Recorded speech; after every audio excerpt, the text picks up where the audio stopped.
So you yeah, snitch. That's not bro, what you this say. song just makes you feel like a bad bitch. Like it just makes you feel like, yo, I'm trying to Sam, don't look at me like that. I don't know what to say to that. I don't know what to say to that. But it does though. It does. I don't know what to say to It that. does though. Oh That's no. what this song You've been makes you compromised. feel. How You've been compromised. How have I been Afam compromised? has been compromised. No, but it does though. Oh It man, does though. I thought you were on this side, bro. No.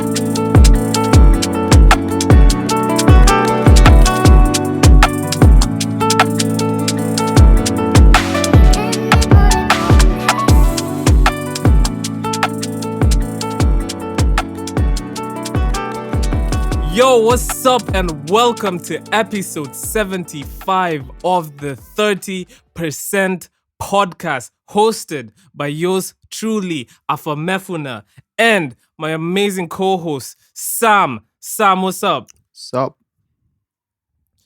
Yo, listen, y'all can listen to this podcast on YouTube, and recently you can listen to it on YouTube Music. I don't know if they've put that in effect yet. Google Podcasts, if you still have Google Podcasts, Spotify, Apple Podcasts, and Anchor Podcasts. You should follow our podcast at the 30% pod on Instagram, on X, on Threads, on TikTok, and on LinkedIn if you're trying to link and build. And also, you guys can follow our own personal accounts on Instagram. And for me, that's at _Afamefuna.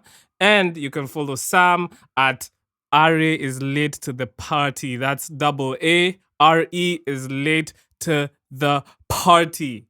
Speaking about parties, I just felt like it would be nice to say speaking about parties after that. Yo, Sam, what's up? Nothing yet. There's no parties were held this week. Nothing you were going into. Just segueing for seguing's sake. What's going on? Yeah, I was just segueing for seguing's sake, man. What's going on? Nothing much, man. How's your week been? But how's the week been? It's been chill. It's been all right. It's been all right. Let's just work. Can you believe we've done this for 75 episodes, man? It's kind of crazy. We say that for every milestone we reach, and I'm not trying to. No. But this is a milestone. But we for say real, that for though. every. No, this 75 is a is milestone. 75 for real, a real milestone? Is it? Yes, it is, man. Yeah. 75. Like when someone turns 75 years old, do we look at them like, yeah, you're Sam? Yes. If somebody turns 75, I'm like, yo. So where does it stop? So 76, 77, 78. No. Like the miles. Well, if we're talking about age, the milestones are 18, 21, 25, 30, 40, and then 50, 60, 70, 75. Yeah. You went 50, 60, 70, then you threw in the 75 in there instead of going to 80. Anyways. No, because 75 is it's just nice. Okay. You're 25 away from 100. We're 25 away from 100. Yeah, man. Yeah, that's cool. 75 episodes is a lot. I wonder how many words I've spoken. Like, I wish we could AI how many words I've spoken and how many times I've said That would be insane. Yeah, I've said a lot. I would like to know how many times I've said Week was great. Week was good. Chilled. Did work. Avoided the rain. Got rained on. So avoiding the rain didn't really help much. What else? Yeah, made some music. Made some calls. Came up with some ideas. That was that. It was not much of an interesting week. How was yours? Yo, I had a week, man. So I used to listen to this to Capital Steez from Pro Era. So Pro Era with Kina Joey Badass and everything. Yeah. So I had some free time and I went to the subway where they filmed the video for Apex. Apex is just one of the songs that really, really stuck to me. Like when I found it years ago. So rest in peace, Capital Steez. Going there was kind of eerie, man, because it's like they created something so influential to me in music, and I was there, and it was just weird to be in the same space.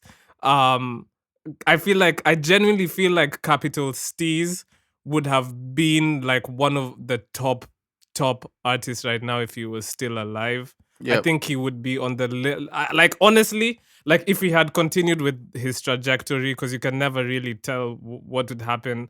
Um, you can't really project in the future, but like if he had continued with his trajectory, I think he would be like top three right now. Top I'm being three? genuinely That's serious. a Yeah, because big oh statement no to no, make. did you listen to his music, bro? Bro was insane. Like the amount of double, triple, quadruple entendres he used to put in his bars was really like ahead of his time. Bro, like, and listen, I'm not the boom bap like guy. He got me into like listening to more lyrical stuff. Like Lyrical miracle. he was just yeah, he was just that influential. So Yeah. went to that Subway, and yeah, it was just a vibe. And then I we went for so Foss and I went for a show. We went to see Rich Amiri. Rich Amiri is one of the underground trap artists who I fuck with a lot. He has this Yeah. one song called One Call. I don't trust a soul, I don't trust nobody. Anyway, went and saw that. It was really dope to feel like the underground trap vibes. Who opened this dude called Highway 2009. He's from Seattle. He I love this opened. guy. I love He was underground rappers' names. It's yeah, their names are very random. Highway Yeah, right. 2009. Let me tell you right now, the biggest guys in the underground. I've been learning as well. Some dude called Netspend, another guy called Ian. Ian is the most normal names for an underground guy. Ian. Like And then there is this IAN. IAN. It's called Ian, some white kid. And then the That's other big great. underground. Then the other big underground guy is a guy called Osama San. I think I've seen I've seen that somewhere because that caught my eye and I saw it. I saw that somewhere. What does Ian rap about? Ian. It's just the usual underground shit. just the usual like flexing. Ian like, as a like, rap name is hilarious. stuff. Shout out to all Ians out there, but Ian as a rap, just and as then your there's rap name is crazy. Then there's another guy called, I think it's like Laser Deem 2700 or guys just be whatever like whatever their random username was when they logged onto Reddit that first time. That's what they're using as their So those are names. Apparently that's the top four in the underground. Laserdim, Ian, Netspend, and Osama San. Anyway, I don't think our audience wants to hear about the top four in the underground. But the underground event, the event was dope, man. It's just dope to be outside and listen. Because I've been listening to that song. One Call, like I've been posting it on my story for time, and just to see like Rich Amiri in the flesh. Also, I really fuck with Rich Amiri because signed under Internet Money, and then obviously 10K. Like Internet Money are a big part of like my musical because I used to just fuck with Taz Taylor and Nick Mira and all those guys. Yeah. So to see one of their products like on stage and stuff like that, like really dope to see how somebody can grow in the span of like 2 years in the game. It's really, really inspirational to just see like all the energy, the transfer of energy, especially. So shout out to Rich Amiri. Shout out to this DJ called Zuko. It was really dope. So yeah, my week was rather eventful actually. Stacked with events, literally. Oh, that's dope. That's cool. I still haven't. How much do you don't have to give this exact amount? How much do tickets cost for like an underground artist? No, I can give you. Venue. So this one was. Yeah, this one I could give you. So the venue was in, I think it was Lower Manhattan, somewhere in Manhattan. It was called the Gramercy, and it was I want to say it was $35. So like around about like 4,000 bob ish over there. Okay. Would you pay the same to see a Kenyan artist? First off, how would you even equate? how do you equate those two? Like, do you think it would translate in terms of like the underground? Like, would you pay to? Do you think people? Well, if I asked, do you think people would pay to see an underground artist? Pay that much to see an underground artist? I'm pretty sure the answer is Nah. no. Okay, I think I kind of get what you're trying to say. Like, if we're talking about like an underground artist in Kenya, yeah, Yeah, like an equivalent, but you can't really equate it because, like, see, like, Rich Amiri has a song on Spotify that's done over 100 million streams. So, like, Yeesh. for in Kenya, that would be like a big deal, right? So I don't know how. So, like, I don't even like. I feel like like a Kenyan artist who has done 100 million streams Yeah. would even charge more than 4,000 bob for their show. I think. I don't know. Speaking of this, okay, maybe I'll bring it up later. There's an interesting I forgot to talk about. There's an interesting article later on, but anyway, let's continue. I'll bring it up later on. It's really hard to draw a parallel from what you're asking because as much as he's underground, I don't know. It's hard. It's hard to draw comparison. Yeah. I don't even know how I would. Yeah. Anyway, yeah, that was my week. So we talked about the. What do you want to start? Because we talked about the top 4 in the underground. Do you want to talk about the top 3 debate that's been going on, or do you want to start at which one do you want to start with? Actually, what you just we could like just briefly talk about this.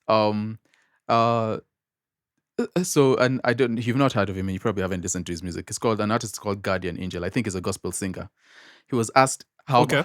how much if he was to sell his entire music collection. I don't think in this instant we need to know how much of his music he'll be selling, but he said that if he was to sell it, he'll sell it for 200 million. He said dollars. His 300 million shillings. So he said his Okay, his reasons were that he's spent 15 years in the music industry, and because of that, his catalog holds value, making it a high ticket item. Quick thoughts. We're starting a new segment of quick. This is quick thoughts. Quick thoughts. Go. Okay, so I'd have so it's hard for me to answer this because I don't know his music. Yeah. But I think you could argue for it. 200 million Kenya shillings equates to how much in dollars? Just so that I can have. Pause. I can Pause. have Pause. Before you continue, he also went viral because he married a 50-year-old and he's a younger guy. So continue. Unpause. So maybe that might play into your. Right now I'm doing the conversion. I want to see how much 200 million is in dollars. So it's approximately $1.5 million.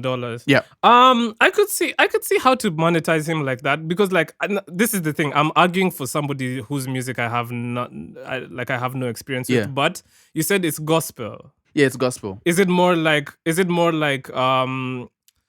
it more soulful? Is it more like No. It's like, what are we talking? It's like when you think about Kenyan gospel music, like Kenyan pop gospel, Kenyan hit gospel music. That's how it sounds. I don't know how to explain it to you. It's like I really don't. Okay, know so it might be hard. It might be hard.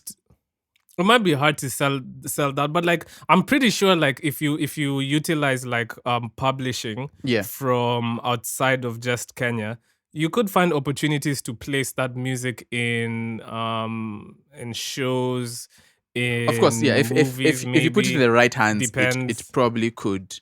Yeah, if you put that in the right hands, I'm pretty sure you can monetize appropriately. Would I pay?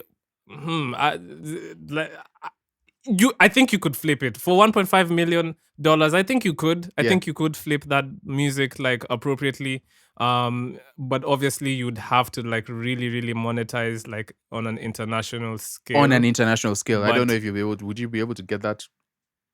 At least that paid back. It's possible because I know these guys love to have like authentic like African music, especially. So yeah. Just because of the novelty of that, they may want to like have like that in their catalog, at least if they want to use that for their various ads and stuff like that. But I mean, or the sync placements. But in general, I'd have to listen to the music to give like an accurate answer. It seems like his only reason for it being that much is he's been doing this for a lot of years. So Well, that's not a good enough argument. Exactly. Yeah, that's what I saw. But anyway, those are quick thoughts. Shout out to him. Big three. So there's the recent month and a half or 2 months has been just all about the big three in various. It's been a big buzzword. It's yeah. So in light of that, of course, yeah, decided we're going to, and of course, I mean, this is not like we're. Listen, I don't know. I'm giving disclaimers in the beginning, but then this is not this. This is more of like a fun topic. We're just shooting at each other, trying to see, conversation. This is a conversation starter. It's a conversation starter. So stumbled on an article. All right. And the article asks, who is the GOAT, the greatest of all time? Kenyans rank the country's top 3 greatest artists. Now, I'm going to put a caveat. I'm going to say the country's top 3 greatest artists currently.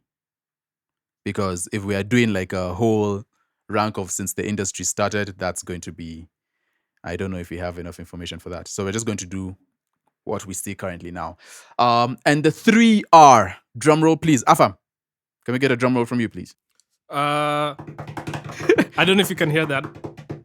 The top 3 are, we'll start with the main man himself. All of them are going to be the main man. The main man himself, former, coming in at, I don't know how much he weighs, coming in at however much he weighs, former Sauti Soul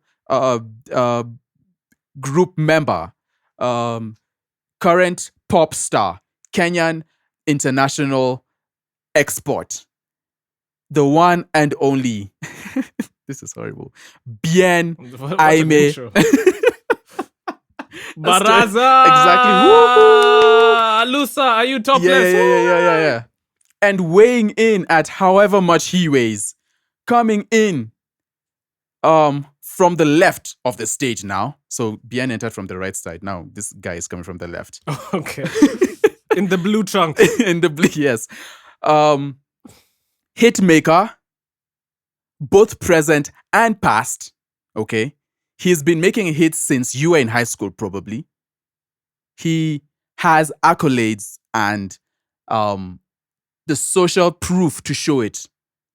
The one, the only, Nyashinski. Oh, I forgot to do drum roll, please. Drum roll, please. Man, we ruined this. I ruined this. It's done. It's fine. And number 3. Okay, you know what? This is too much. Number 3 is Calligraph. No, you have to do number 3. No, you can't do that. That's disrespectful to Calligraph. No. Bro, I was getting tired. I don't know how these guys in WWE do the intros. Imagine Royal Rumble and how they do it's just too much. You have to give All him. Right, cool. No, please. Coming give Calligraph in at, again, nice. However much he weighs. And this guy's, have you seen Calligraph in real life? This guy's buff. He has, like, if you see his pictures from when he started and what he is now, bro has been lifting weights. He is a big dude. Weighing in at however much he weighs. What are some of his hits? Because we've just skipped over some of their hits, and I feel like it will help in the intro. The pioneer of the Ordinary Challenge, which sort of woke up a little bit of the hip-hop industry, like it gave it a little bit of a jolt, and multiple hits under his belt of different genres. We're talking hip-hop. We are talking, what is the Kenyan? I think he's even hopped on Gengetone, actually. We are talking, he's beefed with some of the greatest in Africa. Some might say he's won. Some might say he hasn't. Calligraph Jones, the OG, they call him. That was longest, most drawn out. I clearly don't. I would make a horrible news announcer. To blame. You have yourself. To blame. So anyway, so those are the 3 who are like top in terms of the names of the top, the greatest of all time Kenyan artists. And again, my caveat is greatest of all time currently, because I think there's more to it than what meets the eye. So dang, what else is there? First, let's go. Again, quick thoughts. What do you think? What do you think about? Let's go first. What do you think about the selection? The group of men we have here. I mean, the selection is pretty like straightforward. I think if you asked anybody, they would also just like churn out those 3 names, right? Yeah. So what do I think about the selection? it was pretty obvious, and yeah, I don't know how else to feel about. How else am I supposed to feel about? Because I feel like that's just what everybody would Pick? say. Yeah. Sauti Soul, Nyashinski, and Calligraph. Well, BN obviously being the flagship member of Sauti Soul. Yeah. So I don't know if I've answered your No, question. you have. It's not necessarily picking a winner, just or picking the number, putting them in their spots. It's more or less why. Do you think there are any names that Okay. have been left out of here that like just off the top? Meja Yeah, I is saw he was super, mentioned super in the article influential. too. Meja is Oh, he was. yeah. Okay. Meja, and Yeah, they Meja. put Otile Brown in there also. Uh, Don't do it. Don't do okay. it. Don't do it. Yeah, Don't do yeah, it. yeah, yeah. Don't do it. No. Yeah, for sure, Yeah. for sure. No. People fuck with Otile heavy. But for me, it would be Meja. I think Meja also does things big, but I feel like Meja is very hyper local. Yeah. To the Kenyan music industry, and for this debate, there might need to be like some Criteria. element of international appeal. Yeah, some criteria where, okay, fine. If you were talking about the greatest right now doing it, like you also have to have like some international appeal. Because if we're talking about local and local just like acclaim, then you have names like Prezo, Yeah. those type of names like from the OGs who also like deserve a shout in this type of conversation. But we're talking about the biggest people doing it right now, Who are and active also currently. crossing those Active. Yeah, who are active and who are also crossing those boundaries. So yeah, I think Meja is a solid fourth pick. Just because I think he's very hyper local. I feel like Calligraph also extends a little bit, like in East Africa, he had that whole beef with Tanzania and Yeah. stuff. I feel like Calligraph's name travels outside boundaries. Sauti Soul, of course, BN, people know he has a song with Ira Star, so him is out there. And Nyashinski, people follow with Nyashinski out there. So yeah, Nyashinski is also, I think, one of the things, he's more local than I feel like, in my opinion, he's a bit more local than the other two in the big three. Huh. But other factors in the debate like kind of add to his argument as to why let's get into those I mean? factors. Let's get into those factors. Okay. Can I just start? Like, Yeah, so go ahead. I want to start with numbers. So if we're just talking about numbers, which to a lot of people is a statistic, and I understand if for you that's not like the best type of metric, but it is a metric. So we can look at like And YouTube numbers. Before you sorry. go on. Sorry for interrupting you. Numbers would be more of a current, like an internet thing. Yes. The average. Let me not say the average.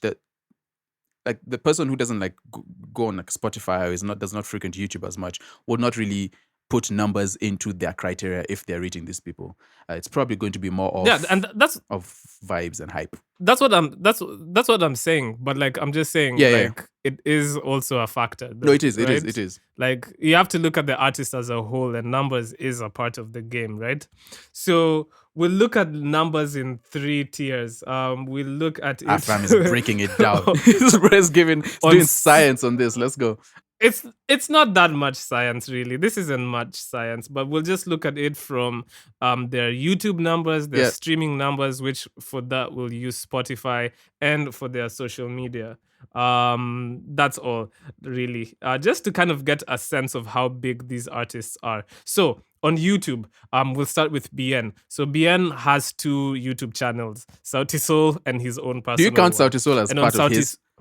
We should count Sauti Soul as because take a third of the numbers of Sauti Soul, split them, take a third and add it to even if you take a third, if you take a third of them, it still really adds to BN's numbers, like in a very positive way. But no, sorry, not a third, even a quarter, a fourth. Anyway, continue. Oh yeah, a quarter actually. So on YouTube, BN is at 128. Or do you want to mention the numbers? Okay, no? So I wanted to start with Sauti Soul. Oh, my bad, sorry. we have so they have 1 million subscribers, they have 258 videos, they have 329 million views as of the time I'm reporting this. That's massive. BN on his own. Yeah. BN on his own, let me see. BN on his own has 128,000 subscribers only 26 videos and 19.8 million views. So on his own, BN has the fewest views if you compare them to Calligraph and Nyashinski. Yeah. But if you also consider the Sauti Soul numbers, and even if you split the numbers by 4, then his numbers would be around about like 100 million in terms of views, and in terms of subscribers would be round about 250,000 Okay. on top of what he already has. We're going But off that's not how that works we're anyway. going That's off not an exact science. Spotify. Or do you want to? You're doing? Are you? No, going- no. First I'm doing YouTube. So we compare now his YouTube numbers to Calligraph. So Calligraph's YouTube numbers are as such. So Calligraph has 103 videos. He has 106 million views, and he has 106 million views. So compared to Sauti Soul, he's done a third of what they were able to do. Yeah. Right? In terms of comparing him to BN, he's done round about 5 times what BN has been able to do by himself in terms of views.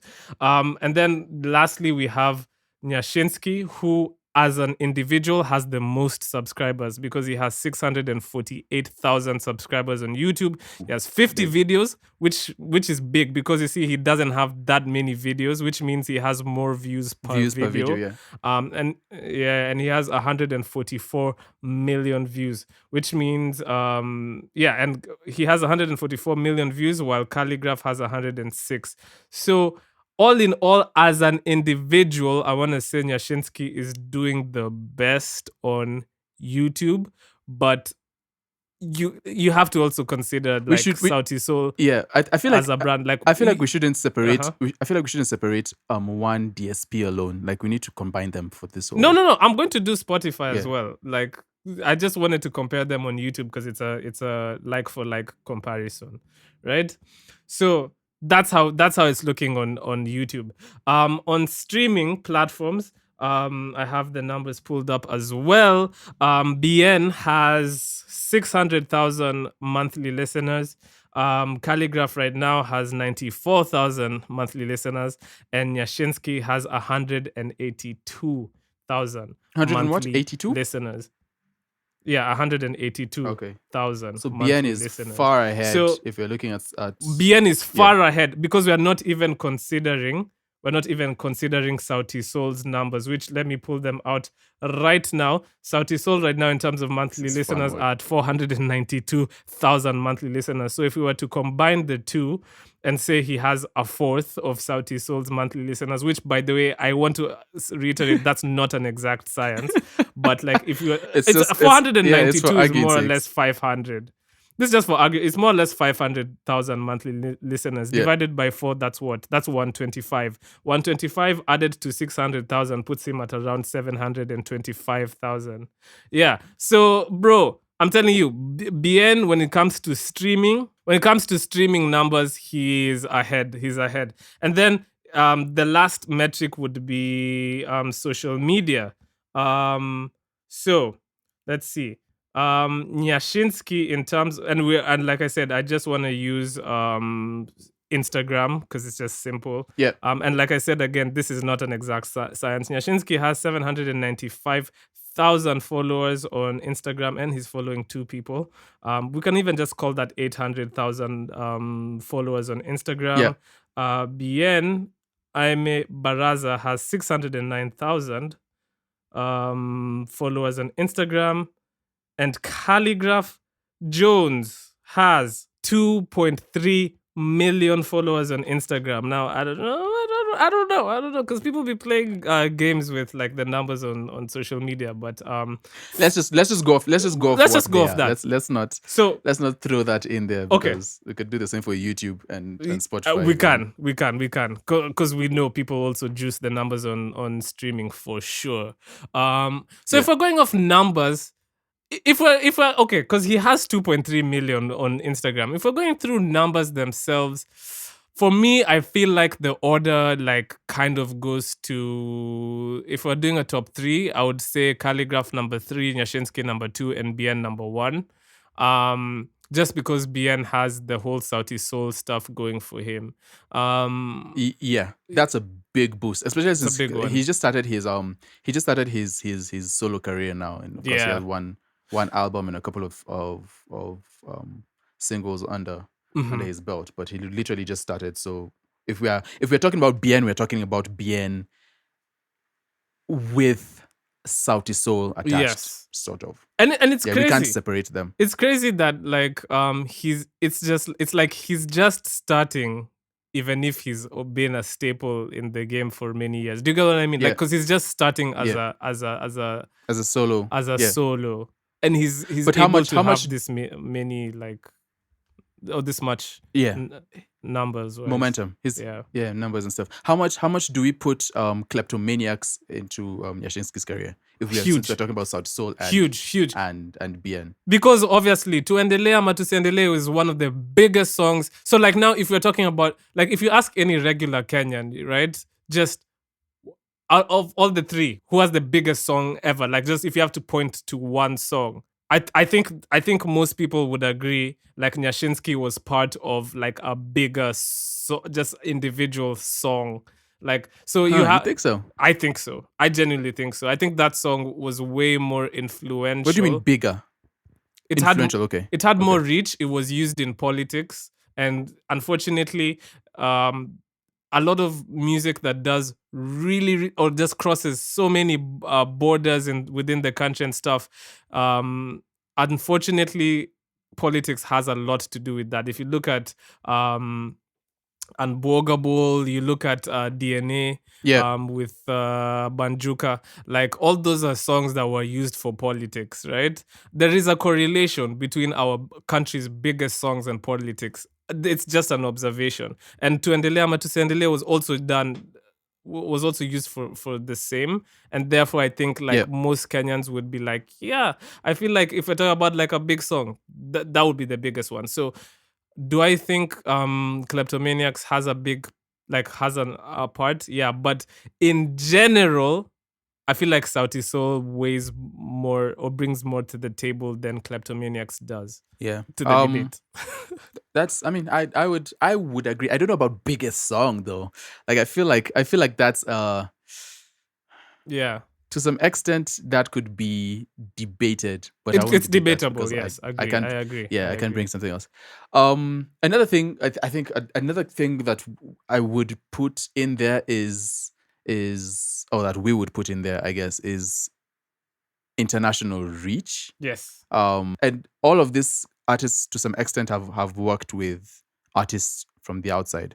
Calligraph has done a couple of songs with people from around Africa. BN also. And Nyashinski has worked with likes of like Diplo and them. So they've had some sort of international acclaim. But if we're putting it in terms of 1, 2, 3, I would say BN might have more. Again, one, because of his Sauti Soul stint. I think Sauti Soul have done more tours externally. They've played more shows outside there. I feel like they are more recognizable outside, and especially since they're more current than like if we're talking about Kleptomaniacs. Yeah. That they're more current than that. So in terms of international reach, BN would come out ahead on that. Yep. I don't know who would be second on that though. I think it would be international. Well, you did mention that Nyashinski has been on the Diplo stuff, but like internationally, I don't know, because I know regionally within East Africa, Calligraph's name carries. It really does. I think I would put Calligraph second when it comes to like more international appeal. Yeah, I don't know. And it's something that we haven't seen. It's something that we haven't seen is a lot of Kenyan artists collaborating with international artists, and so it's really difficult to gauge because we don't know what those numbers and what the reception looks like outside. Only what we can get from shows, and what we are told. So listen, BN has been on a song with Bobby Schmurda. Fantastic song that was, right? So fantastic. Anyway, we're not going back there. Anyway, we're not going back there, please. Then what else? What other criteria could we use? This is actually pretty fun. What other criteria could we use for our shows, doing their shows? Okay. Now, I'm not too well versed on this, but I feel like, so you see, the thing with BN is like he's so tied into like Sauti Sol, and Soulfest Yeah. is huge. Now, if you compare Soulfest and Shin City, I feel like Soulfest has a little bit more like weight. But you see, then again, there's just it's just Nyashinski is also doing Shin City by himself as well. Even if he'll have other acts on the whatever, but like, so it's hard to kind of gauge. But Gauge the impact. Yeah, I yeah, would feel, and I think you're right. I think Soulfest might have more impact. One, because I think it's been done for longer, and just two, it Shin City is newer. He's still working on it. I mean, he's still trying to perfect the show. He's had first the two. I think there's been two, right? He's had really good shows, and they've done very well. And just the innovation and him trying to think about doing shows a little bit differently. So that's cool. That works for him. yeah, But Soulfest just kind of they just have more legs in the game, yeah. I guess. I don't know if Calligraph has Wait. his own thing. I Oh, don't sorry. Go know. ahead. I haven't heard of Even me, any. I don't know No, much about Calligraph's like yeah, event wise. But I was live gonna performances. say Yeah. also internationally. So Nyashinski was gonna be on Madaraka Fest, which is a festival that's Oh, that um hasn't happened yet. I don't think it has happened yet, but you can correct me if I'm wrong. But I know it's a festival that started in like Seattle and stuff. So I and is touring like through US. So I do Yeah. think he has that going for him. Bien has toured multiple times internationally with Sauti Soul, and he also has the tour that's coming up, the one that's gonna have Zinnia and is it Joshua Baraka. Jacob. Who was I about to say? Jacob who? Joshua Baraka. Yeah. Joshua Baraka, Yeah, sorry. so Jacob. internationally they are also doing things, but I think Yeah. internationally Bien has been in the circuits a little bit more just via Saudi. So because he's done Europe, he's done America. I feel like Nyashinsky is doing that now, but like it feels newer. He feels like he's newer to the doing international circuits International. thing Yeah. than This Bien might be. I is. don't know if he has had another one. Maybe back in the He klepto probably days, but has. this might be his first. He Yeah. probably has. By the way, guys, listen. This conversation is very, very, very surface level. Like it was a very spur of the moment Oh type of thing. boy, we So could get in trouble for some of these things. it's not really like completely factual. So don't fucking. True, and it's a fun thing Yeah, to what do you call it, to talk about. I right think like right now it's cool. me and Sam are just talking as two surface level fans who are like just looking at things. This isn't like a super analytical conversation. Please don't come Yeah. for our heads. Like it's not supposed to be Yeah. that. So in terms of projects, right? Because I think that's something just to note. Apart from singles, projects, Bien has had one project, his most recent album, Alusa, Why Are You Topless? And he's had the Baldman EP. I don't know if he's had any more as a solo act. Apart from let me see, apart from his albums. Sorry, apart from his singles. No. So it's just those two from what the Baldman Anthem. Baldman Anthem and no, sorry. Bald Men Love Better and Alusa, Why You Topless.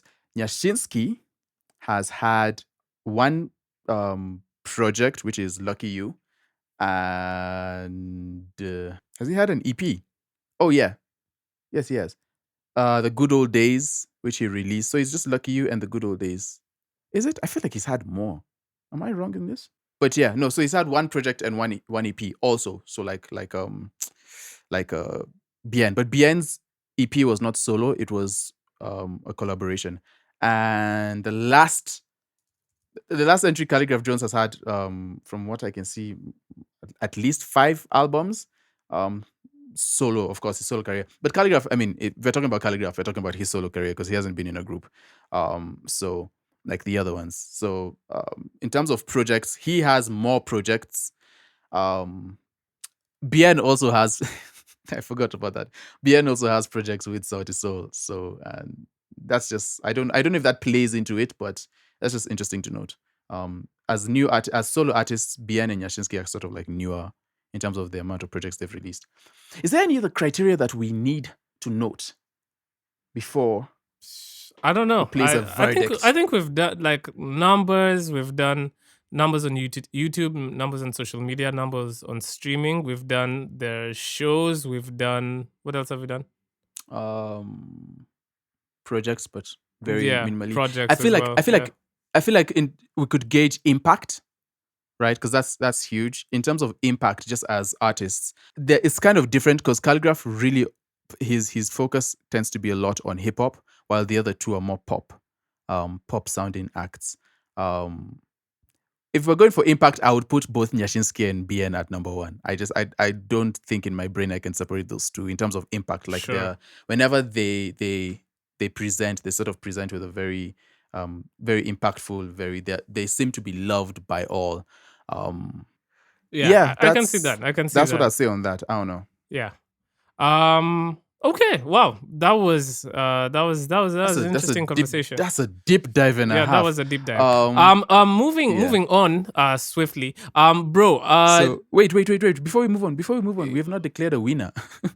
No, I think are we just going to leave it? No, for me it's BN Nyashinski Calligraph. That's the order. Okay.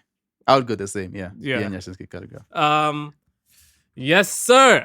Speaking of super impactful people, Camp Mulla. We have to talk about Camp Mulla. So, Sam, did you see the tweet recently from Amiri?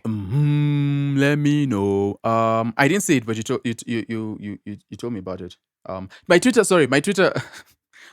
has been full of just academics and and the beef stuff. Trust me, it's a lot. So we'll get into that local stuff. But so Amiri, obviously a lot of people know her from the Sad Girls Love Money song, the one that was remixed with Kali Uchis. Also, there's the one that's been going super viral on TikTok, Princess Going Digital. She was also on Kechamine. That was the Kechanada and Amine project. She was on the song Sosa Up. For me personally, the very, very first time I heard her was on, I believe it was Alte Cruz. Is it Alte Cruz? The one with Santi and Odunsi. She was on, that's the very first time. And whenever I heard the name Amiri, I was like Alte. Like she was just like a super Alte artist. Part of the Alte, yeah. Yeah, and I was just drawing these comparisons, but I'll get to that. So essentially, she posts on Twitter, she's like, and this just seemingly came out of completely nowhere. She's like, all love to Camp Mulla for getting me through junior high school. I assume that's what JHS stands for. And I was just like, damn, like people, because she's Ghanaian, right? I was just like, yo, like people were listening to Camp Mulla all over the continent. And I feel like Camp Mulla were really, really inspirational and like very, very instrumental in a lot of like this Alte type of like movements. Like I feel like they represented something for that like that, what's the word I'm trying, like that demographic of like people. Because like I feel like Alte just kind of like cuts through. It's not just like a Nigerian, West African thing. I feel like all places in Africa have something similar going off. It just kind of represents itself differently. I don't know if I'm making sense. Yeah.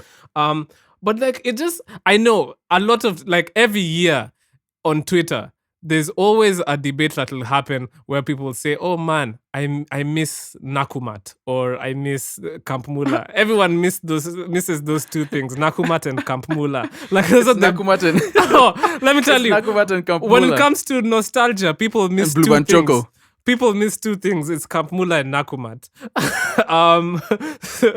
Like those are our greats, man. Those are our biggest exports, man. Anyway, bro, I miss Fudge. And what was the other one? Fudge and Mint Chalk. The Mint Chalk. Oh, bro, Mint Chalk was goated. Bro. I have more things to add to that list, but we'll get to that later. Do they still make Patkos? Because Patko is also my shit, bro. They're alive and well. I don't know about the quality, but like... they're alive and well. You can bro, go purchase, I'm telling but you, they're more expensive. No, I used to eat Patkos sometimes, and then I used to find like plastic inside. Anyway, listen, I'm still if here. It's sweets. What are those sweets called? They were good it was like crack, but the production quality on them of those joints, was I not the can't greatest. really vouch for that. That I don't know how they passed the quality checks. Anyway, But if we're talking that's about besides the point. production quality, man, Mulla was really, really well produced, man. Like They're ahead of their time, I they think. were They're ahead of that. and they way really just ahead. represented that swag era so well, man. And I know this is an annoying conversation because I'd be seeing how people be talking about like, yo, listen, can we just let it go? Like Kamula, let's just let it go. But like honestly, the reason why it keeps on being brought up time and time again is because of how influential it was to us millennials. You know what I mean? So it's just crazy to see how like their influence just is so wide. You I mean, know? first, they're on the BET like 2012 back then. Yeah. On the same stage as some of like now the almost goated African acts, Sure. African music acts. They had Wizkid. they had no. What I'm trying to say is like they had attention on them, like from East Africa. They had like attention, crazy attention on them. The Party Don't Stop and the project, like, I mean, it really did a lot. And there was the thing about it is I think it's also that nostalgia plays in because there was just so much promise. Like, and at that stage, I feel like we were at a place where we were looking for my song that. was Fresh All Day. Me, I keep it fresh all day. So cool. Me, I keep it fresh all day. So cool. Kuzma Slappy, is Lucy, Kuzma is Kibaki. LOL. Sorry. Of course, that's the one you retain. That's Kuzma was that Kuzma was viral. ahead.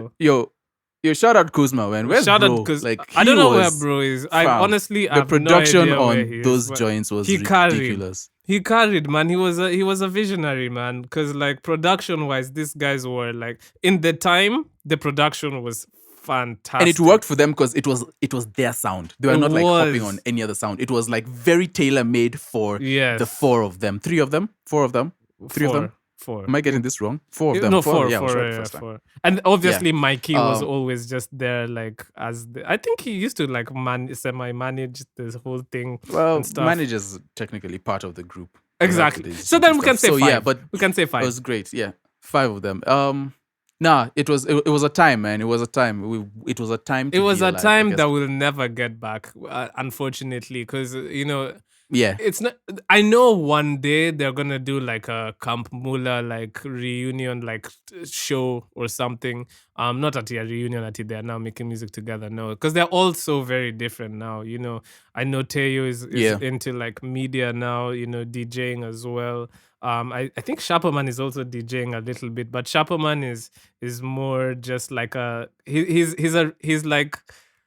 just like the social scene. He's like, I don't know, the socialite. No, is that what it's saying? I'm skirting around. No, I'm skirting around that term, socialite. I'm skirting around that. But that's what he is. That's what he is. And I don't mean that in a bad way. I refuse. He's a social professional. I don't know what I'm trying to say. What does that even mean? That doesn't social professional. That doesn't mean anything. He's professional at being social. That's what I'm trying to say. I don't know what you're trying to say. It reminds me, talking about that reminds me of the tweet you put out earlier saying that Kenyan artists usually turn into DJs. Yeah. That's like the route. Do you want me to get into that? I'm not like, I wasn't trying to break it down for us. Nope, I wasn't. Like, I don't need to defend myself because it's a fact. It's a fact. The fact of the matter is, being an artist, but I was talking more from the production, from the producer's like viewpoint. It's a very, very unsustainable venture. And I just have to be honest. Like, being a music producer in Kenya is very, very difficult, and making like money just based off of you being a music producer, just off music, yeah, it's very extremely challenging. And that's why a lot, and the fact of the matter is, in the music industry, the people who make the most money, not on the executive side, but like more on the, this creative side, is DJs. DJs are always booked and busy. DJs are the ones who Wakenya wanapenda sherehe. They do. Like DJs are always like doing events and stuff like that, and DJs make way more money than a producer ever will. I'm sorry, it's Isn't just that how sad? it's just how Isn't it that is. Because DJs have so much at their disposal. They can do corporate gigs, they can do just regular gigs, they can just do so much. So can And then artists, though. also DJs will get paid from people who want to run promo. Like all the artists are gonna try and look for the hot DJs and be like, yo, play my Payola. jams. Yeah, so payola is also a thing. So being a DJ is just the thing to do. So I wasn't trying to say I think being a DJ is less than. My point was that if you like, the unfortunate thing is you get into the game with one intention, which is to be a music producer. That's what you wanted to be. You wanted to be a music producer, whether you were influenced by Metro Boomin, Pierre Bourne, or I don't know, you wanted Dr. to Dre, be like Timbaland, J Dilla. right? Or J Dilla. That was your goal. But then along the line, Jack Antonoff. You switch and you start DJing. But my thing is, it's a bit unfortunate because that's not originally what your intention always was. Not that DJing is a bad thing. Yeah. And I'm just saying it's sad that people have to let go of being music producers or sound engineers or even artists, because artists themselves also turn to DJing. And I'm just like, bruh, I know this isn't like your original passion. Yes, it's your passion now. I'm not saying it's not. I'm just saying that wasn't your original intention. You didn't come into the game saying, ooh, I want to DJ and stuff like that. No, you came in because you wanted to be a fire producer. But unfortunately, our industry doesn't allow you to be a fire producer and make money off of it that's sustainable. So that was my whole argument. And it was just like, bruh, I wish the kids would, we just need to figure out a way to like put in the structures appropriate for artists for producers and engineers and the like to thrive, right? Because technically, me and Sam were looking at this, man, like, to make money as a producer, you have to be paid upfront and you have to get your back end.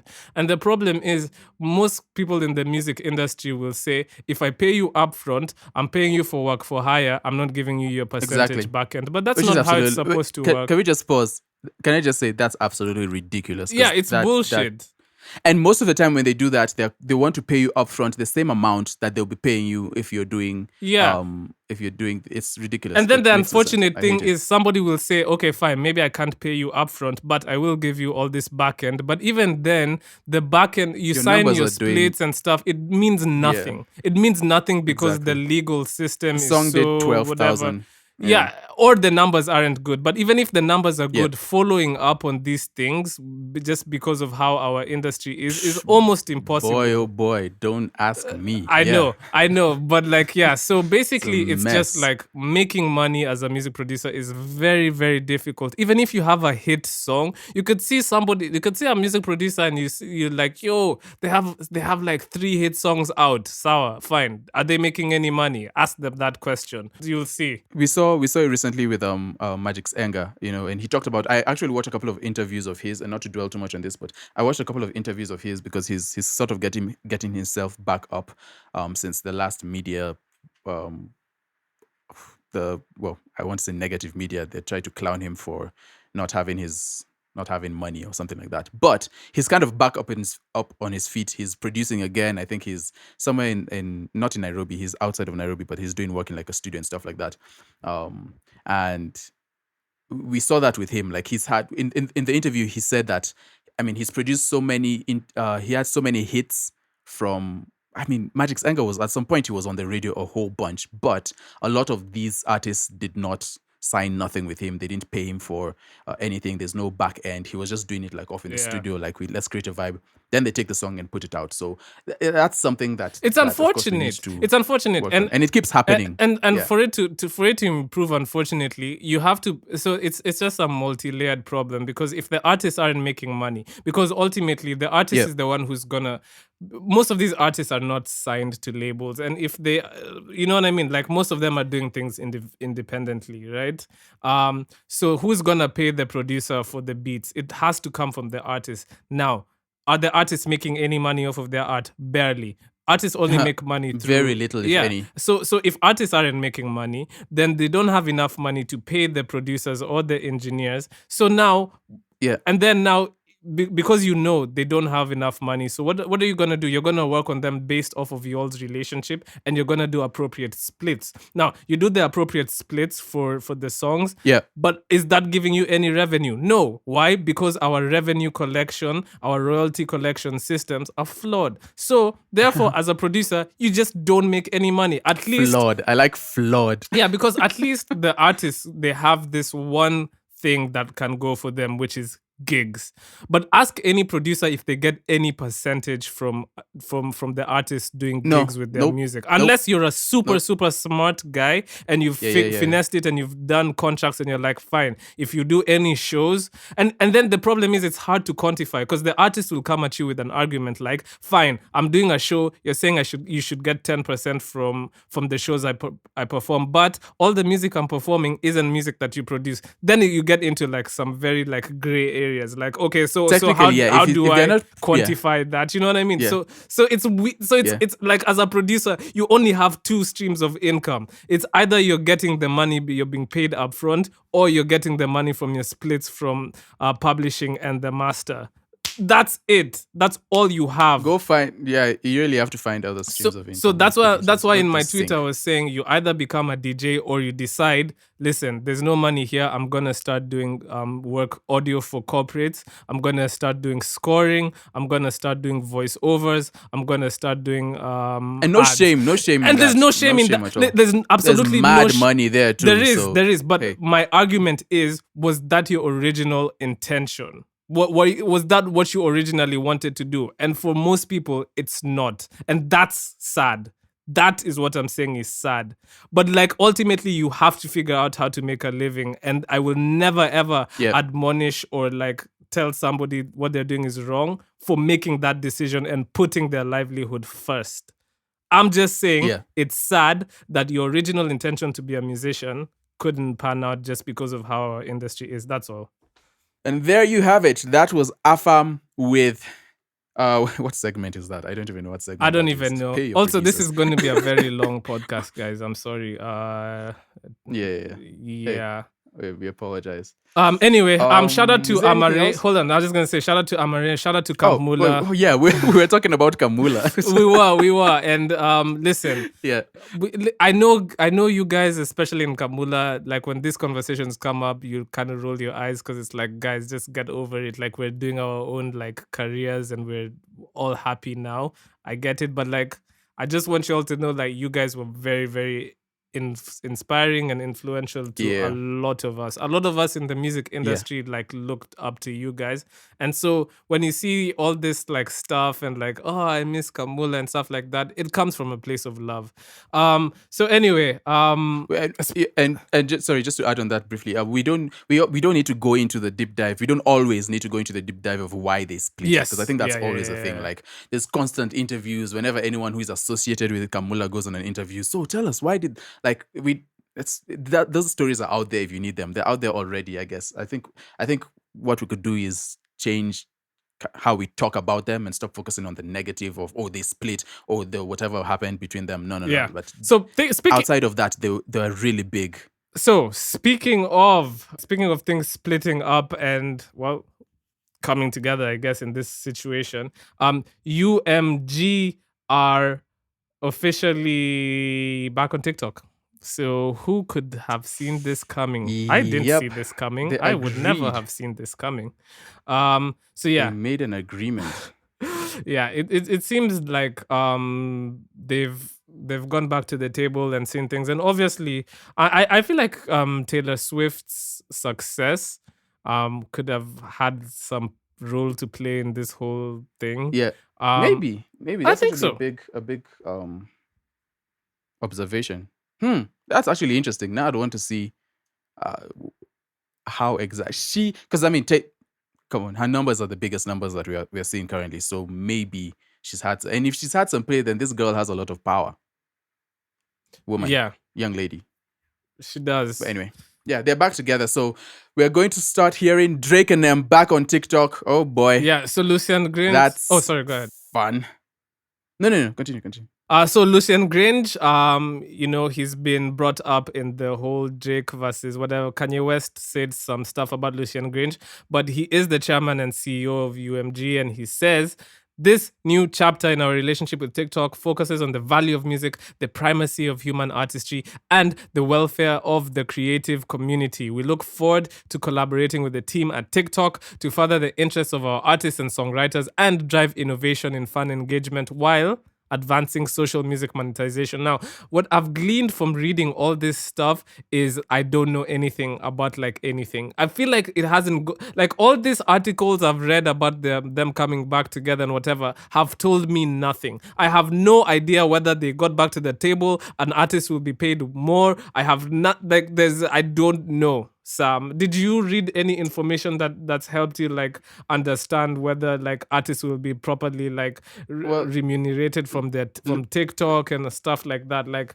I don't know. I don't know. I don't know if the deal is more they've not exposed any favorable. details. Yeah, I don't see No, any they like. didn't put any details. All I saw from Lucian's letter, he wrote a letter to everyone, I guess, and it was basically detailing a couple of things, saying what his letter was saying, that the things they were arguing for are being done. So there's going to be more safeguarding against like AI and bots and stuff like that, and then that there's going to be better contracts from TikTok. And but yeah, we don't know exacts, and I don't think we'll ever know, because that's big business that they're doing over there. They're not just going to give it to us like that. So we don't know, but they look like they're happy. So now we just now it's to watch to watch what happens when the other labels get wind of what UMG have negotiated, and Yeah, then we begin to yeah, see how this thing really turns up. But facts there's round two for this, and for UMG are the sure. leaders. Anyway, UMG Let's go. artists are Shout out to them. beefing.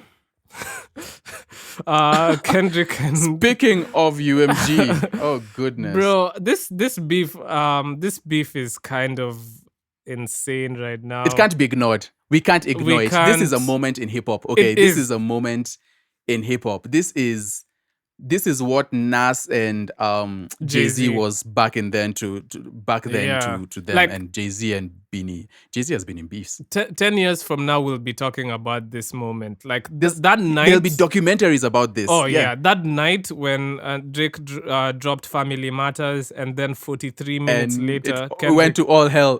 Kendrick dropped Meet the Grahams. I think And then he dropped again. that night, yeah, and then Then he's he dropped dropped again again. yesterday, Yeah. Not Like Us. I think that night will go down in hip hop history, like for one of the craziest nights. Academics was just like gobsmacked. You could have seen him, man. Because like when Family Matters came out, bro was vibing, and then 43 minutes later, something comes out. You could have seen the change in demeanor. Bro was Oh finished. man, it was crazy. Yeah, It's really cool. It's for me. It's also interesting because it's shown me the importance of like hip hop, or rather how hip hop media has shifted. Like it was academics and some might say the Joe Budden podcast who are getting yeah, like intel and stuff like that, yeah, not like Charlemagne with Breakfast yeah. Club and all of them. So Rory it's and really interesting. Maul are And those also two being were actually given on. intel. Yeah, well, I feel like they dropped the ball though. They went on vacation right in the middle They of the did. beef, like when everything was happening. Wait. Rory decided to go celebrate his birthday. Oh my god, what a Happy mistake. birthday, Rory. What a mistake. Happy Why birthday, would Rory, but Rory go on anyway? I don't even know if this is not about them. This is not about them. And yes. But anyway, it's interesting that, because for me, I was also just looking at hip hop media from this whole beef. We can talk about the beef all day. Kendrick has gone crazy. He's lost his mind. He's on a warpath. But interesting to see that a couple of years ago, both Joe and Academics were on like a hip hop show together. Yep. And they sort of Complex split, dropped went to the do their bag. own thing. Yeah, and now it's like they are being used by rappers to do rollouts for beef, which is really big. Because beefs are more street than, I mean, beefs are more culture. I would say beefs are more culture than records, because records have so much around them. It's like money, it's labels, it's all that. But then beefs is like, Kendrick, I'm dropping this on Instagram. So it's very raw. So if they go to you, then you kind of have a say. It's just really interesting. It is. To see, but yeah, I mean, this and is mentioning, crazy. I mean, like both of them have now mentioned Academics in their tracks. Yeah. It's such an And shout out to Ak, bro. yeah, this is the biggest like thing that's happened in his career, honestly. I think if he tells us about his numbers right now, I don't think they've been better than this right now. This is crazy. And even when he just started streaming yesterday, like it's like it's like Kendrick is in the chat watching academics when he streams, because he drops that immediately. Academics starts streaming, and that's kind of sus. He dropped Not Like Us. But anyway, listen, here's the facts. Okay. Everybody knows I'm declared like I'm on Drake's side because I'm a huge Drake fan. OVO over here. Yeah. OVO hoes, as we're being called. No, I didn't say that. I said OVO. I said OVO. No, I'm saying OVO hoes. Oh, you're calling yourself? Okay. No, I'm not calling myself. I'm saying that's what Kendrick was calling Drake. Listen, yeah, I know Drake, man, because now you look at all the accusations and stuff, like it's weird. No, okay. Can I just say the moment this stopped being rapping and everyone started going crazy, for me, that's when I like. Even I feel uncomfortable. I can't. It feels weird because it feels like yucky. how sure are we? Like a lot of it is not hyperbole as well, because am I now supposed to believe Kendrick is a wife beater? Like, or am I supposed to believe? I don't know. Like, I feel like these guys are also pedophilia with Drake. I feel like it's crazy. I feel like these guys are also just trying to paint like narratives and go with them. You know what I mean? And it's a bit uncomfortable. It's interesting. It's interesting because I feel like, well, I mean, people have been dirty in beef, and this, of course, is not street, even though they've been accusations. What? But I feel like beef. You think it's not street? What? Has it gotten there? These guys are. I still feel like these guys are in the same group text. Sam, did you watch the Family Matters video? No. Yes. Listen, I watched a bit of it. I was watching it while I woke up and I was watching Family Matters because I woke up out of my sleep and I was watching Family Matters. Kendrick dropped, so I just immediately jumped over to that. I didn't finish the video. This is very street, trust me. Like, everything you saw in that video is everything you saw in that video is intentional. Like, obviously, from them crashing the GKMC van. Did you see at the end Drake was just talking to some random people, and you're just like, okay, this is just random people. Apparently, one of those dudes is like the leader of the Hell's Angel like gang, that has like huge like fucking like domain over the West Coast. That's what I'm telling you. It's spooky. It's scary now. It's like these guys are doing like some scary things. But even on Kendrick's side, like the picture with the glove, right, and the shirt and the medication. Apparently, that's stuff that was stolen from Drake's dad's suitcase. Like, it was stolen. Like, he lost his suitcase. Pops alone. Why are you dragging Pops into like, so that? even like, Kendrick, alone, listen, man. even Kendrick is not foreign. Like, nothing. Kendrick is also backed by the streets, man, with Top Dog and all those guys. Kendrick, you know what I don't like? Has people on his side. Like, so it's street for sure. I hate that this is hip hop. Like, people were saying, like, when J. Cole backed out, the main sentiment was J. Cole isn't hip hop because he backed out of beef. But is this what people want? Like, is this the extent of why is this hip hop's reputation? And now people are saying violence. People are saying that J. Cole was smart to back out from this, which he was genuinely. Yeah. This doesn't feel. No, he probably knew. He probably knew this was going to a dark place. Like I don't know how these guys sleep at night because it's kind of scary. Like, because it's uncomfortable. But listen, for all it's worth, Kendrick seems like he's built for it. Like, Kendrick has been so meticulous. He's been so calculated. He's been two steps ahead. If we're talking about like just beefing, I think he's beefed. Like, he's had a more entertaining showing. Yes. Like, in just how he's been doing things. And then there's the whole theory. There's the whole theory that Kendrick really recorded like a 19-minute diss track, and then like he's been cutting it down. So he's just chopping it up now. And, based off of like his releases, he's released Euphoria, he's released Meet the Grahams, and he's released Not Like Us, right?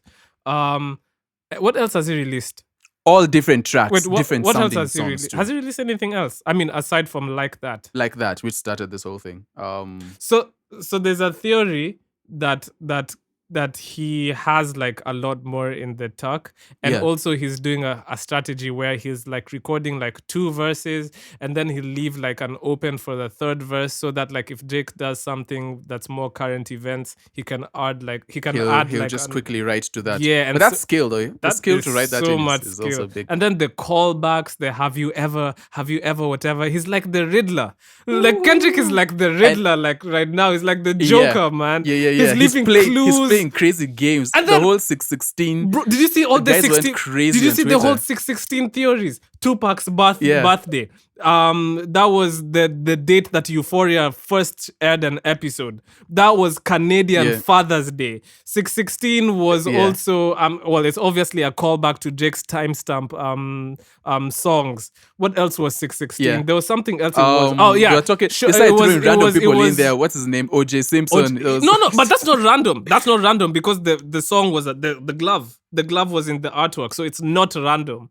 Like, so I'm telling you, Kendrick Lamar is opening a their genius. Bibles for the first time. Guys were going into Jeremiah. Oh yeah. People were showing the, like Revelation 6:16, bro. I'm just like, what's wrong, bro? Kendrick is on Kendrick is like, he called himself Raphael the healer, and then you go and look at Raphael. Like, I can feed you with art and healing, and you look at like Raphael the artist and the angel. Like, I'm like, bro, Kendrick is crazy.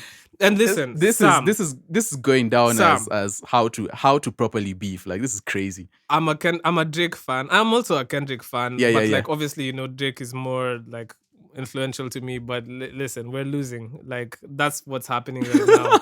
You have some would say you've lost. Some already. would say we've lost. We don't know though. I'm still on the side of music. Like, I want to see if Drake is going to come back and see how he can bounce but what back can from he do? this, but it's looking difficult. I think if he drops, he's gonna be stepped on again.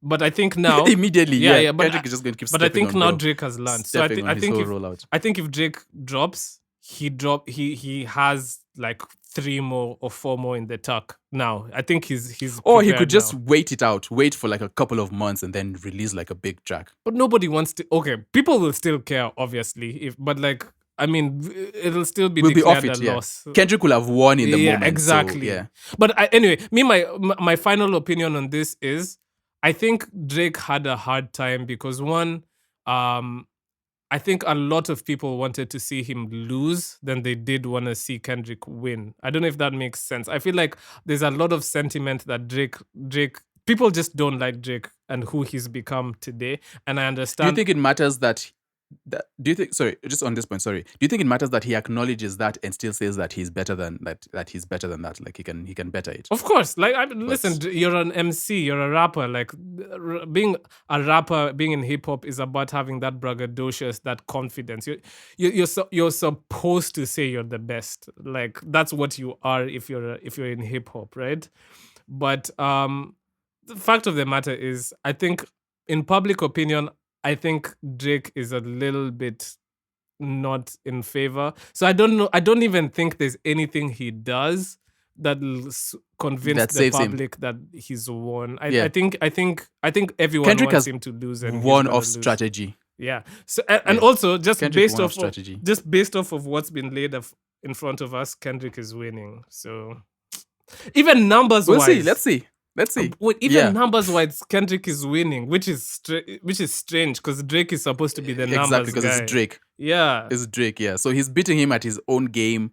Oh no, Kendrick I always feel sorry for the boy, bro. Kendrick is the boogeyman. Kendrick is the boogeyman. What? J. Cole had a phone call with this guy and was like, "Fam, I'm out.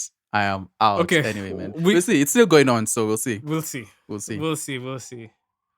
Oh my God, we haven't even done new music.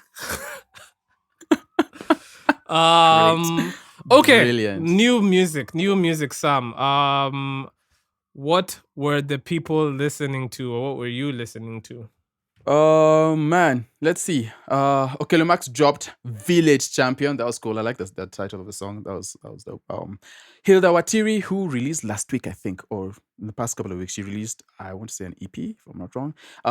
Linked up with Kinoti for Heartbreak Song. I really enjoyed Kinoti's verse. Kinoti is super dope, man. I really enjoyed that. Fire. Let me see. Beyond Gifted. If you're into Willie Paul, he dropped an album, a project called Beyond Gifted. It features the likes of Iyanya and a couple of other people. So if that's your vibe, go check that out. Let me see. Casey, Kenyan in the diaspora, with Darcy released a song called Swerve. That was fire. Kanji Mbugwa, who has come out of the woodworks and he's dropping music now consistently. At least this is the second drop in like a month or two. So that's dope. This song with Common Hymnal called Not Gonna Worry. Frederick Mulla, Umoja Sounds. Another Moro Buzz track. I'm really liking what these guys are doing, man. Frederick Muller is dope. I like the raw rap, and Provoke is killing with the production. Umoja Sounds released another song called Okini Bamba with Emma Cheruto, who hasn't released a lot. We're trying to see her do a bunch more. Hopefully she does that. Let me see what else, man. Let me run through a couple more. Give me a second. Keithan, we talked about him last week. The artist formerly known as Ethan released a song called Taji. I saw him doing like there's this promo that people do where they like go into the city and then they ask you to come and sit down in the place. That was, I found that cool, like being done here. So that was dope. Zaituni Wambui and Kanyange. Wow, that was such, I pronounced that like a foreigner, but I am. Released a song called Is This Love? That was cool. And a song I really liked called I Took the Pain by Ndungu Mbithi. The sample, I liked what he was doing over the samples. Like that was interesting. Like I haven't had that being done. Maybe by, what's bro's name? He releases constantly. Wait, who?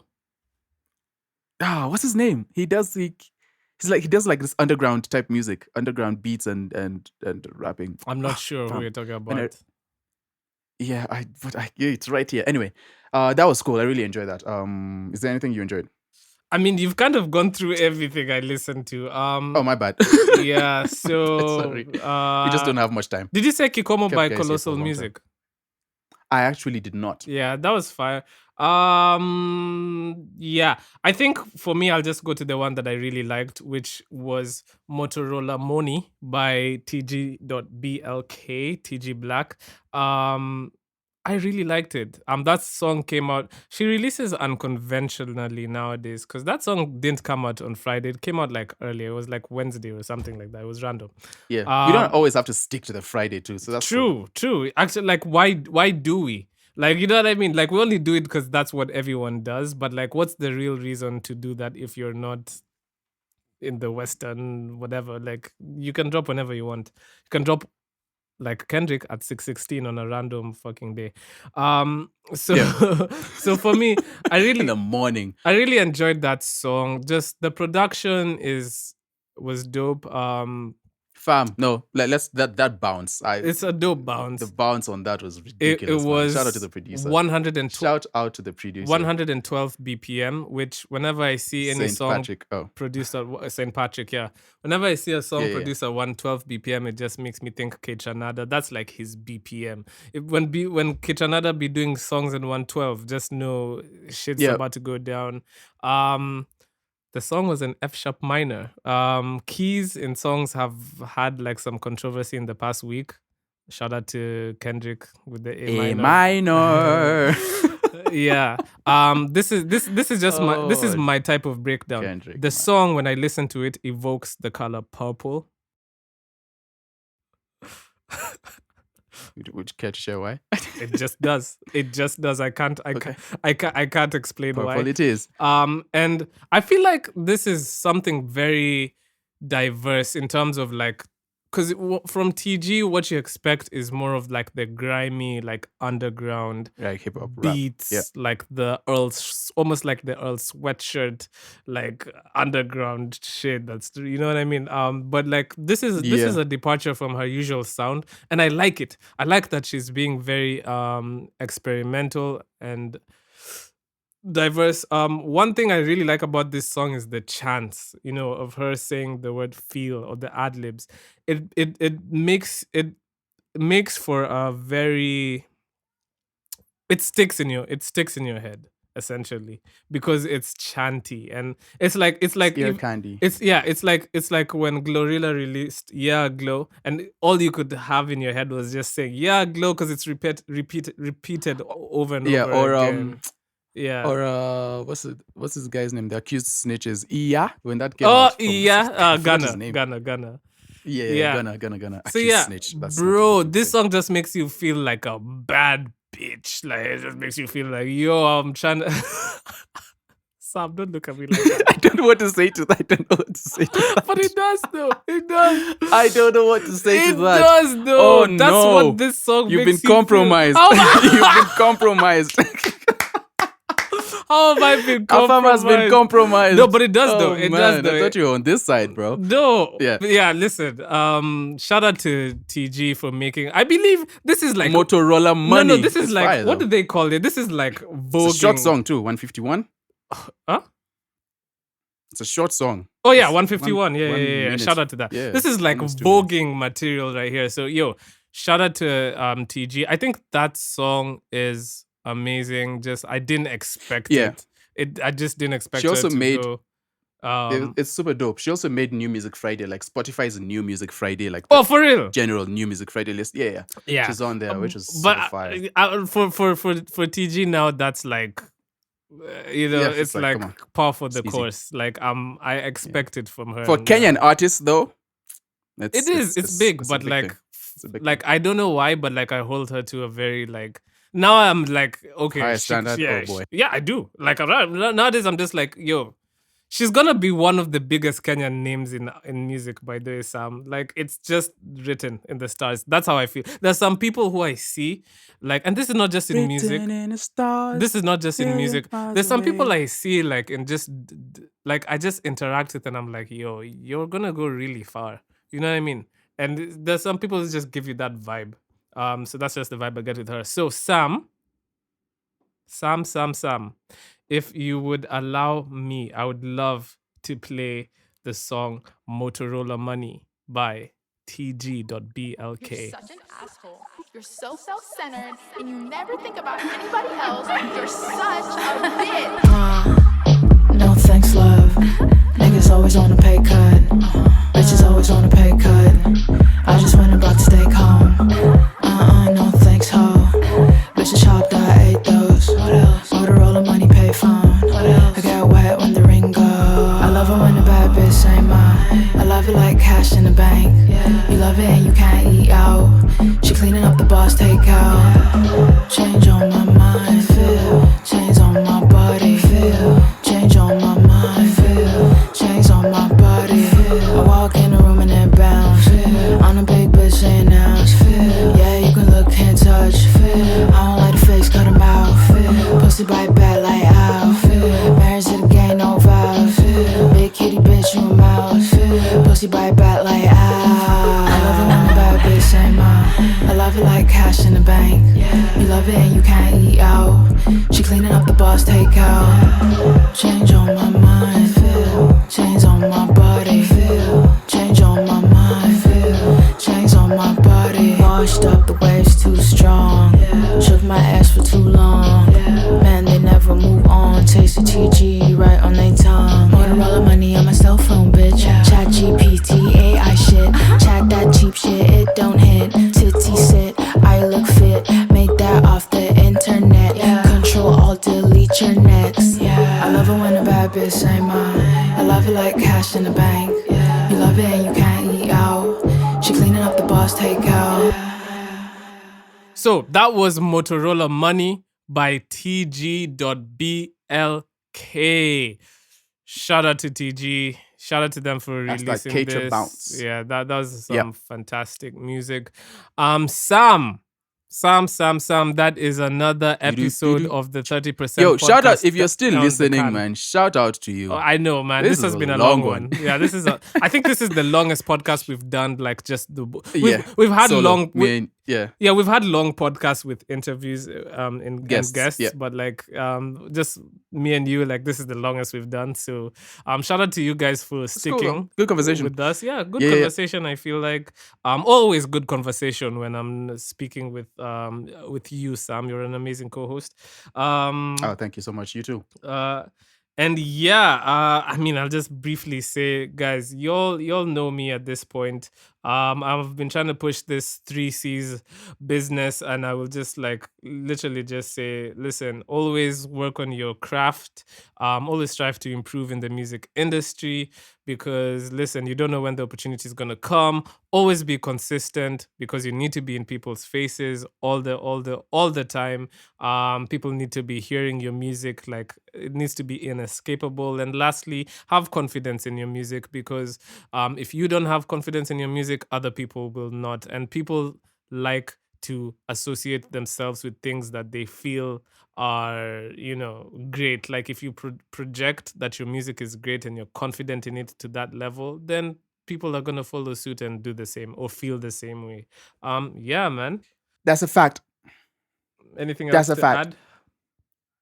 I have nothing else except that if you have something you really want to do and you're putting off it till later, don't do that. Do it now. Don't procrastinate.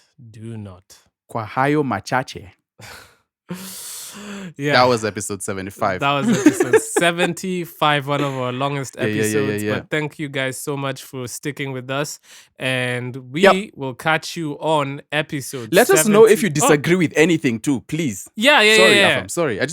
Please. Let us know if you disagree with anything in the DMs, in the comments. Like, we'd like to see like different opinions. We're just two guys. For sure. With opinions, so.